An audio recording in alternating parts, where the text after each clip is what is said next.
emplois exposés sont exposés à la concurrence internationale parce qu'ils produisent des marchandises ou des services qui voyagent bien, qui peuvent être échangés par-delà les frontières.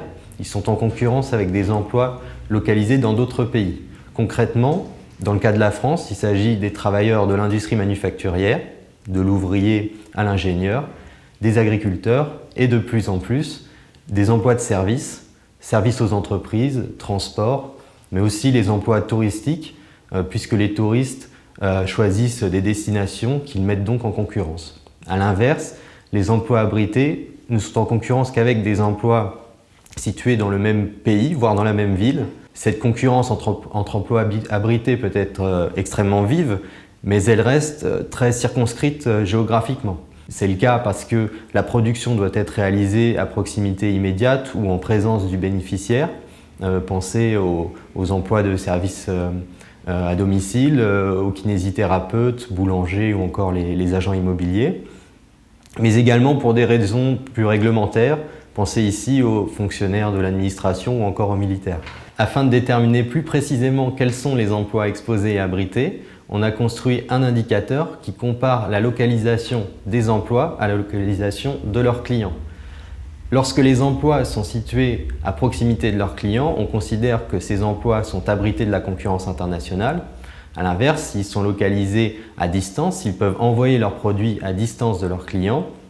S'ils sont donc éloignés, ces emplois sont considérés comme des emplois exposés. Par exemple, les emplois de la pêche sont localisés principalement dans les zones côtières, alors que le poisson est consommé dans l'ensemble du territoire et même à l'étranger. D'abord, les emplois exposés sont nettement minoritaires. Ils représentent un peu plus du quart de l'emploi total en France. Mais surtout, l'emploi exposé est en recul. On a perdu environ 200 000 emplois exposés entre 1999 et 2013. Et cela contraste assez fortement avec l'emploi abrité, qui a été très dynamique, environ 2,4 millions d'emplois créés sur la période. Donc sur les 15 ans, on peut dire que l'emploi abrité était véritablement le moteur de l'emploi. Mais en revanche, les travailleurs exposés sont en moyenne mieux rémunérés. On a une différence de 25% de salaire entre les emplois exposés et abrités. Cet écart s'est d'ailleurs creusé, alors que les niveaux de qualification sont tout à fait comparables. Également, les travailleurs exposés sont plus productifs, et là encore, l'écart s'est creusé sur les 15 dernières années. Et enfin, on a des différences géographiques, donc dans la localisation des emplois, puisque les emplois exposés peuvent servir les clients à distance, ils ont tendance à se regrouper pour profiter des bénéfices liés à la concentration géographique de l'activité, donc des économies d'échelle par exemple. Et donc les territoires sont différemment exposés à la mondialisation. On a des zones plus exposées qui ont tendance à être assez peu peuplées et qui se caractérisent par une forte présence de l'industrie manufacturière, alors que les services exposés sont plutôt concentrés dans les métropoles ainsi que dans les zones touristiques.